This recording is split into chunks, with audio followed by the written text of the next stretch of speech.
ये जो 3 गुण व्यक्ति के अंदर होते हैं, सत्व रज तम, हम कितना भी अपने को कहें हम सात्विक हैं, लेकिन न जाने कौन सा तामसिक राजसिक गुण होता है, वो हमसे क्या क्या करा रहा होता है। इसी के कारण तो क्रोध आता है, इसी के कारण हिंसा जागती है, इसी के कारण मद जागता है, इसी के कारण अहंकार जागता है। कृष्ण भगवान ने सबसे पहले इसी को कहा कि जगाओ अपने अंदर के प्रेम को, क्योंकि प्रेम देना चाहता है और द्वेष छीन लेना चाहता है। प्रेम भला करेगा और अहित करने का काम बैर ही करेगा। बस किसी का भी अहित वही तो करेगा जिसके अंदर द्वेष भाव होता है। प्रेम हमेशा ऊपर उठाएगा, ऊंचा उठाएगा, और द्वेष जो है नीचे गिराने की ही योजना बनाएगा। सारा दिन बुद्धि इसी काम में लगी रहेगी, कैसे नीचे गिराऊं इसको। बस प्रेम जो आपको ऊपर उठाए उसकी जरूरत है। कृष्ण कहते हैं कि मेरी तरफ आने के लिए, मेरा प्यारा होने के लिए तुम्हें इसी को अपने जीवन का आधार बनाना पड़ेगा, क्योंकि यही तो भक्ति है। प्रेम वाला व्यक्ति ऊंचा उठाएगा, बैर वाला व्यक्ति नीचे गिराएगा। प्रेम वाला व्यक्ति भला करेगा, द्वेष वाला व्यक्ति हमेशा अहित करेगा। प्रेम वाला व्यक्ति जब भी आप देखोगे उसके लिए दुनिया में कोई गैर नहीं है, और द्वेष वाले व्यक्ति के लिए बस मैं ही मैं ही मैं। प्रेम जोड़ेगा और बैर तोड़ेगा। तोड़ने का काम वही करता है जब आदमी के अंदर द्वेष जागता है। तो इसलिए नारद ऋषि ने जिस समय भक्ति के सूत्र कहे तो कहा, सातु अस्मिन परम प्रेम रूपा अमृत स्वरूपा छे। अमृत स्वरूप है ये भक्ति, ऐसा अमृत है, ऐसा प्रेम है ये जो कभी मरता नहीं, ये बढ़ता जाता है, बढ़ता जाता है, और यही तुम्हें अमृत कर देता है, अमर कर देता है। ये भक्ति ही तुम्हें अमृत की ओर लेकर जाएगी और इसी से तुम बढ़ोगे। इसलिए ध्यान रखिए, दुनिया में वही लोग आगे गए, ईश्वर के प्रेम पात्र बने, कृपा पात्र बने, जिनके हृदय में प्राणी मात्र के प्रति प्रेम का भाव था। और ऐसे लोगों ने दुनिया में इतिहास रचे हैं। ये दुनिया अगर किसी के कारण अच्छी भली है तो प्रेम वालों के कारण है, और अगर दुनिया में कुछ भी बुरा हो रहा है तो उनके कारण हो रहा है जिन लोगों के अंदर हमेशा बैर द्वेष यही जाग रहा है, जो नीचा दिखाने के लिए ही रात दिन लगे हुए हैं। उनके कारण ध्यान रख लीजिए कि उनके कारण इस संसार में हमेशा ही कलह कलेश ईर्ष्या द्वेष सारी चीजें इसी से चल रही हैं। इसलिए यदि हम चाहते हैं कि हमारा कल्याण हो तो हमें भक्ति को अपने जीवन का आधार बनाना चाहिए, और भक्ति के लिए जरूरी है कि आप प्रेम वाले बन जाएं। और प्रेम वाले होने का मतलब क्या हुआ कि आपके हृदय में सबके प्रति करुणा का, प्रेम का भाव हो। और ध्यान रख लीजिए कि इसमें भाषा का भी भेद नहीं पड़ता। इसलिए ध्यान रख लीजिए कि आप कितने भी बढ़िया शब्द भगवान को बोल रहे होगे, बढ़िया बढ़िया मंत्र बोल रहे हो, पर उसमें प्यार है नहीं, ईश्वर के प्रति प्रेम नहीं है, तो भक्ति में आप बाहर खड़े रह जाओगे। इसलिए एक बात ध्यान रखना, कहा गया कि पूजा क्या है? पूजा नाम सत्कारम, भगवान को आदर देना। पूजा है प्रेम, और पूजा की क्रिया कर्मकांड करते समय अगर आपका प्रेम प्रकट नहीं होता है तो फिर ये समझ लीजिए कि जैसे किसी पंछी की उसके परों में ने अभी उड़ान नहीं भरी, वो वहीं बैठा रह गया, आकाश में उड़ा नहीं। आपकी भक्ति वहीं की वहीं है, वो उड़ेगी नहीं, भगवान तक नहीं पहुंचेगी। उड़ती तभी है, पहुंचती तभी है जब उसके अंदर जो है प्रेम की ऊर्जा लग जाए। इसलिए कितनी देर भक्ति करोगे इससे कोई सवाल ही नहीं है। आप 2 मिनट करो या 2 घंटे करो, बस जब आपका प्रेम एकाग्र होकर, अतिशय होकर भगवान की ओर प्रवाहित होने लग जाए तो बस कनेक्ट हो गए आप, कनेक्शन जुड़ गया। और जैसे ही आपका कनेक्शन जुड़ा, उधर उसका प्रेम आपकी तरफ आना शुरू हुआ। और ये प्रेम प्रभु का और आपका, आत्मा और परमात्मा, चैतन्य और परम चैतन्य दोनों का ये प्रेम जब एक दूसरे के साथ जुड़ता है तो बस आपके अंदर वह प्रेम बहने लग जाता है और आपके अंदर का सारा कलुष जलने लग जाता है। आपके अंदर का सारा कालापन हटने शुरू हो जाएगा और आप भरने शुरू हो जाएंगे। आपके अंदर परमात्मा की कृपाएं आ जाएंगी और आप स्वयं भी महसूस करोगे कि आप बहुत अधिक प्रेम से भरपूर हो गए। पारसियों के जो धर्म गुरु थे जरथुस्त्र, साधना करते करते अपनी 10-12 साल तक एक गुफा में बैठ करके साधना की उन्होंने। परमात्मा के प्रेम से इतने भर गए कि उसके बाद सुबह का सूरज जैसे होगा और वो उस तरफ हाथ ऐसे करके खड़े हुए हैं और सूर्य में चमकते हुए प्रकाश को देखकर कह रहे हैं कि ये प्रकाश तुम्हारा नहीं है, सूर्य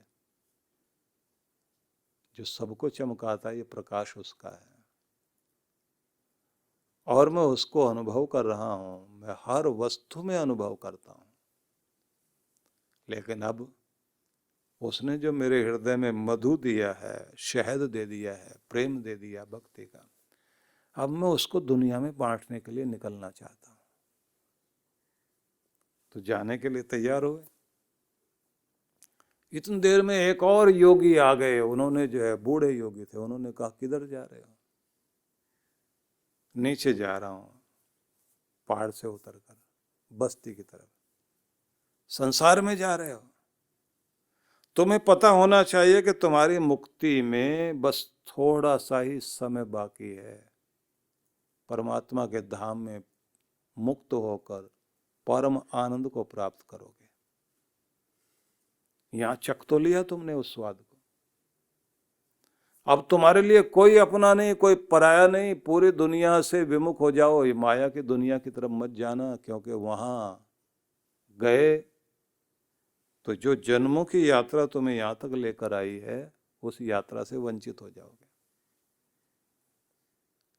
ये बोले नहीं, मेरे पास अगर मधुमक्खियों के पास शहद आता है तो वो भी टपकने लग जाता है नीचे कि ले लो, जो उनके लिए था उन्होंने खाया, अब बांटना भी तो है।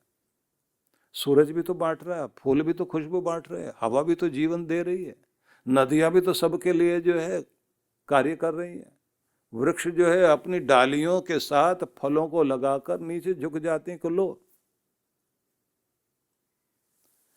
अब उन्होंने कहा तो अब आ गया, वहां जा रहा है जहां कोई तुम्हें नहीं समझेगा।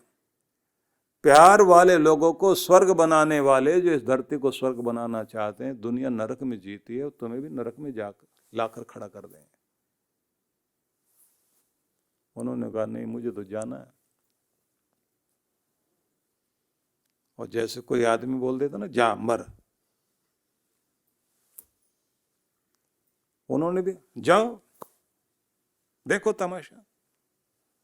अब जैसे नीचे उतरे तो उन्होंने देखा बस्ती में ऊंचाई से नीचे की तरफ जाते जाते बस्ती पूरी दिखाई दे रही, तो देखा एक जगह छीना झपटी हो रही है। एक व्यक्ति खड़ा हुआ और सब उसको झपट रहे हैं, छीन लेना चाहते हैं जैसे उससे कुछ। कोई पीछे से कपड़े खींच रहा है, कोई आगे से कोई धक्का दे रहा है। और वो व्यक्ति आटा बांट रहा है, और आटा बांटते बांटते वो कहता सबके लिए, सबको मिलेगा, चिंता नहीं करो, प्यार से बैठो। लेकिन कोई सुनने को तैयार नहीं। उसका आटे का जो भी बर्तन है उसे पूरा छीन लेने को तैयार है, उसको धक्का दे रहे हैं। तो ये यहां से ऊपर से खड़े हुए देख रहे हैं और कह रहे हैं व्यवस्था की कमी, प्रबंधन की कमी, प्रेम की कमी, इन लोगों में प्रेम नहीं है, इसलिए ये नरक में है। ऐसे करके हिसाब लगा रहे हैं। इसलिए ये नरक में खड़े हुए हैं, इनमें प्रेम की कमी है, इनके पास व्यवस्था की कमी है, इनके प्रबंधन में कमी है, ये लोग अनुशासित नहीं है, इन्हें सिखाना पड़ेगा। तो थोड़ा आगे बढ़े और जाकर बोले रुको, ऐसे जैसे बोला तो सबने उनकी तरफ देखा। बोले सबको मिलेगा, बैठ जाओ, जो पहले लेना चाहता है वो पहले मिलेगा, बाद में भी मिलेगा, सबको मिलेगा, पंक्ति बनाओ। पंक्ति बनवाई सबकी और बैठा दिया। और जो नहीं बैठेगा और नहीं बैठना चाहता तो फिर हम किसी को नहीं देंगे, हम लेकर जा रहे हैं अपना वापस। सब बैठ गए वहीं। अब इन्होंने कहा व्यवस्थित हो जाओ, सब व्यवस्थित हो गए। उसके बाद उन्होंने कहा तुम में से 2 आदमी उठो और तुम्हारे लिए अलग से निकाल के रख दिया, ये देखो, ये तुम्हें मिलेगा, अब तुम सबको बांटना शुरू करो। उन्हीं से बंटवाया। अब वो बूढ़ा व्यक्ति जो बांट रहा था वो भी चुपचाप खड़ा हुआ और ये भी, और प्यार से दोनों देख रहे हैं लोगों की तरफ। फिर एक दूसरे की तरफ देखा, एक दूसरे के हाथ पकड़े। तुम कौन? तो जरथुस्त्र उनसे कहते हैं कि तुम मुझे पूछते कौन, मैं आपको पूछूं कौन? और उत्तर क्या है कि तुम और हम सब स्वर्ग से बिछड़े हुए लोग हैं। स्वर्ग से बिछड़ गए थे, अब यहां मिले हैं। किस लिए? इस धरती को स्वर्ग बनाना चाहते हैं। क्यों बनाना चाहते हैं? क्योंकि तेरे दिल में भी प्यार है, मेरे दिल में भी प्यार है। वो जो प्यार वाले लोग होते हैं, परमात्मा का प्रेम लेकर इस धरती पर आते हैं, वो इस धरती को स्वर्ग बनाने के लिए काम किया करते हैं। मैंने तुम्हें पहचान लिया, बस यही है वो चीज जिसके लिए कहते हैं कि अगर तुम चाहते हो परमात्मा का द्वार तुम्हारे लिए खुल जाए तो यात्रा प्रेम से शुरू होगी। और अगर तुम्हें दिखाई देता द्वार बंद है तो बैर के कारण बंद है। और उसके बाद उन्होंने आगे कहा मैत्र, गैरियत हटा देना, उसके बाद कोई गैर नहीं, मित्र बन जाना पूरी तरह से। ऐसा मित्र, मित्र शब्द का भाव अपने ग्रंथों में क्या लिखा? इमिदा स्नेह ने, इस धातु से यह मित्र शब्द बनता है, जिसका मतलब होता है जो केवल स्नेह से भरा हुआ है। स्नेह तेल को भी कहते हैं, घी को भी कहते हैं, प्रेम को भी कहते हैं, बहने वाली चीज को कहते हैं, जो बहती है। वह प्रेम जो बह रहा है। आप देखिए किसी भी चीज में, बर्तन में आप तेल को रख लें, घी को रख लें, जो पिघला हुआ है, ढक्कन खोलें, वो बहने को तैयार है, हर पल बहने को तैयार है। दिशा आप दीजिए किधर बहाना है। प्रेम आपके अंदर है, बस उसे आप बहाइए संसार की तरफ।